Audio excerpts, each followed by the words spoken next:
For today's video, mag-DIY tayo ng ating mga scrap na pinagputulan natin yung mga bakal o ng tubular. Papansin nyo nga rito, 4 na pirasong pinagtugtong-tugtong ko lang to.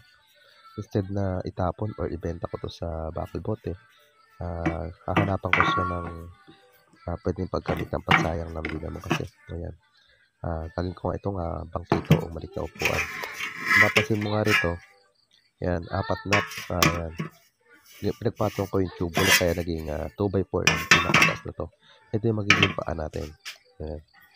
Tapos nakakita ko sa likod ng aming bahay ng solid wood. Ayan, papasin nyo yung tsura niya. Medyo pangit po siyang tignan. Solid wood yan guys na walang haspi. Ayan. Yun ang gagawin natin dito sa ating DIY project. Nagkawa tayo ng bangkito. Ayan. Nilinisin ko na nga lang muna itong ating mga edging ng ating tubular. Gawa nga na medyo matalas yung lalo gilid. Medyo matalas siya. Baka mahawakan natin to masusugat tayo. Ayan. Pati itong edging hindi abot ng ating sander. Kaya gumamit ako dito ng pile o ng kikil para tanggal natin lahat ng matatalas na parte. Ayan. Dito naman sa solid wood, ayan, kung papasin nyo dyan, sinander ko siya para matanggal din yung maruruming parte niya o pumatag siya. Maganda natin may ayos yung ating gagawin dito. Yan, linisin natin siya mabuti. Dahil nga sa walang haspi itong ating wood, gagawin ko siya ng fake haspi o gagawin ko siya ng design para na katapano meron siyang design. Ito, nag-primer na nga ako rito. Primer ko ng lahat ng pinakapaan niya. Bali 2 piraso kasi gagawin kong bangkito rito.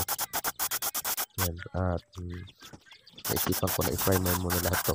Hindi ko nga mamasilya itong ating ginawang itong pinakaupuan niya, itong pinaka ilalim ng paa niya. Hindi ko na ito mamasilyahan yung mga dugtungan. Para kasi gusto ko ditong sa itong makikita ko, maalala ko na scrap wood o scrap na bakal lang ginamit ko rito. Kasi kung mamasilyahan ko lang din naman siya, magkapakahirap ako masilihan to. Di sana, gumamit na lang ako dito ng mga walang dugtungan. Kasi ganun din nagiging cost nun. Masilyahan ko pa siya, lilihain ko pa siya, parang ganun din yung nagiging cost. Kaya, pinabuti ko na wag na nga siyang masilyahan. Ito na yung ating pang-haspi. Gumamit ako dito ng lamblock at saka ng barchena. Pinaghalo ko nga lang siya sa paint thinner. Kaya hinahalo ko na siya. Yan ang gagawin natin siyang pang-haspi dito sa ating wood. Ito nga wood natin, prepare ko dito. Hindi ko na nga ito minasilyahan para mas maging matibay siya. Nag-prepare ko nga lang dyan primer ko na epoxy primer gray at saka ako siya pininturahan lang ng acrylic white. Yan. Yun lang yung naging preparation ko dyan. Kaya mapapansin nyo, pinaka-background ko dyan is color white lang siya. Yan. Tapos tinting color lang ginamit ko. Tinting color tsaka paint thinner. Yun. Dahil nga sa masyadong plain yung ating wood. Wala siyang haspi. Kaya lalagyan ko siya ng fake haspi. Ayan. Para kahit paano may dating naman yung ating project dito or DIY. Ayan.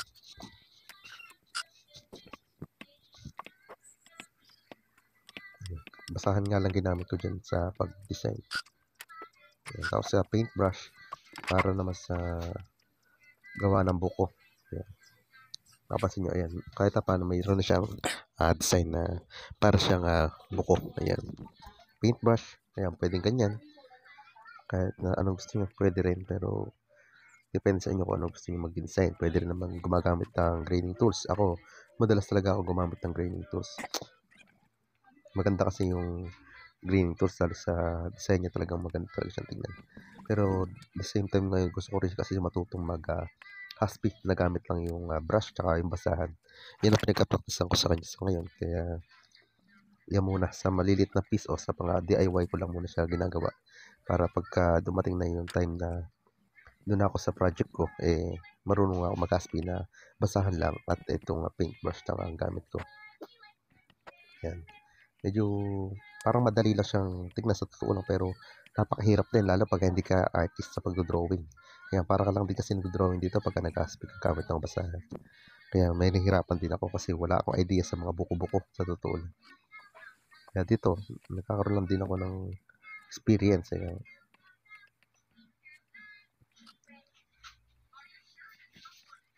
Lalo naman kasi ang buko naman kasi ng kahoy sa totoo lang hindi ganun kahirap gawin.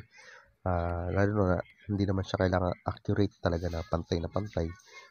Mas maganda yung talagang parang medyo katulad niyan, parang medyo ano lang siya. Kasi ganyan talaga yung buka ng kahoy. Hindi talaga siya perfect kaya kung tawagin. Hindi siya perfect talaga. Yan, lagyan ko siya ng pasin niyo kulay white na para something na pitak ng kahoy. Yan. Hagod din nyo lang hagodin hanggang sa makuha nyo yung gusto nyo sa kanya maging design. Kaya mapapansin nyo, ayan na yung itsura niya. Kahit na paano meron tayong fake husky. Ayan. Sanding sealer ko lang to ng 3 patong. Ang ginamit ko dito pang adjust yung papasin nyo yung ginamit kong tinting color dyan. Yung pinangasip ko dyan, nilagyan ko lang ng konti yung ating sanding sealer saka lacquer flow. Yan, yun ang pinakulay ko din sa kanya. Sanding sealer saka yung kung ano yung pinang-husky natin, inilagay ko lang doon sa ating sanding sealer. Saka ko siya pinatungan ng dalawa. Lagay ko na nga dito yung patong para medyo makakali. kanyang pinakapaa na yun na nga yung ating scrap na 2x2.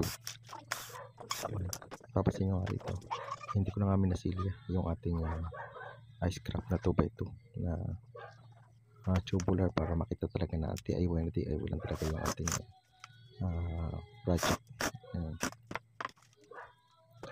May putos na nga dati yan, tinanggal ko lang para mas madali tayo magtrabaho dyan at saka hindi makulayan ng brown yung ating pinakapaa niya. Napakaganda na nga ng itsura ng ating ginawang simple na DIY na bangkito. Talaga from scrap. Ayan.